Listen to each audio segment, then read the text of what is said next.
चैत्र नवरात्र. चैत्र नवरात्र रामरक्षास्तोत्र, अनुष्ठान विधी आणि महत्त्व. भारतीय अध्यात्मशास्त्रानुसार चैत्रशिद्ध प्रतिपदा, गुढीपाडवा ते रामनवमी या काळाला रामनवरात्र म्हटले जाते. या 9 दिवसांच्या काळात केलेले कोणतेही आध्यात्मिक अनुष्ठान विशेष फलदायी आणि सिद्धी देणारे ठरते. रामरक्षास्तोत्राचे अनुष्ठान करण्याची इच्छा असणाऱ्यांसाठी शास्त्रोक्त पद्धत खालीलप्रमाणे आहे. अनुष्ठानाची पूर्वतयारी आणि संकल्प. नित्यकर्म. प्रतिपदेच्या दिवशी पहाटे लवकर उठून स्नान करावे आणि शुचिर्भूत होऊन धूत वस्त्र परिधान करावे.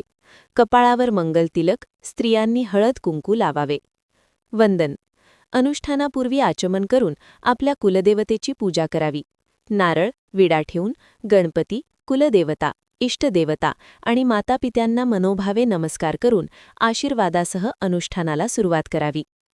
पाठ करण्याची विशिष्ट पद्धत. 11 आवर्तने.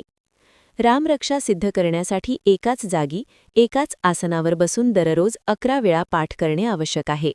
त्याची पद्धत अशी: अनुष्ठान करण्यापूर्वी मारुती रायासाठी आसन ठेवावे.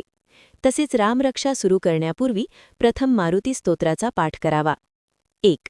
पहिली 10 आवर्तने. श्री गणेशाय नमः अस्य श्री रामरक्षा स्तोत्रमंत्रस्य पासून सुरुवात करून राम रामेति मनोरमे इथपर्यंत स्तोत्र म्हणावे. यावेळी शेवटी इति श्री बुधकौशिक विरचितम श्री रामरक्षा स्तोत्रम हे पद म्हणू नये. 10 वेळा पूर्ण झाल्यावर पुन्हा चरितम रघुनाथस्य पासून सुरुवात करावी. 2. 11वे आवर्तन. शेवटच्या म्हणजेच 11व्या वेळेस मात्र संपूर्ण स्तोत्र म्हणून शेवटी इति श्री बुधकौशिक विरचितम श्री रामरक्षा स्तोत्रम संपूर्णम असे म्हणून पाठाची सांगता करावी. 3. 10वा दिवस. 9 दिवस 11 पाठ केल्यानंतर 10व्या दिवशी एकदा संपूर्ण रामरक्षा म्हणावी. परत मारुती स्तोत्राचा पाठ करावा. नंतर आरती करावी, प्रसाद दाखवावा. अशा तऱ्हेने अनुष्ठान संपन्न करावे. अनुष्ठानाचे नियम आणि पथ्ये. अनुष्ठान पूर्ण होईपर्यंत साधकाने खालील शिस्त पाळणे अनिवार्य आहे. मौन. 11 पाठ पूर्ण होईपर्यंत कोणाशीही बोलू नये. आहार. अनुष्ठान काळात सात्विक आहार घ्यावा. अभक्ष भक्षण, अपेयपान आणि परान्न म्हणजे दुसऱ्याच्या घरचे अन्न टाळावे. ब्रह्मचर्य. 9 दिवस ब्रह्मचर्याचे पालन करावे आणि सदाचाराने राहावे. एकाग्रता. पाठ करताना आसन किंवा जागा बदलू नये. फलश्रुती आणि लाभ. हे अनुष्ठान श्रद्धेने पूर्ण केल्यास रामरक्षा सिद्ध होते आणि साधकाभोवती एक संरक्षक वलय निर्माण होते. देहाचे रक्षण.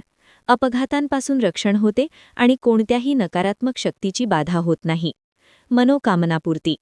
मनातील सात्विक इच्छा पूर्ण होण्यास मदत होते. बालरक्षा.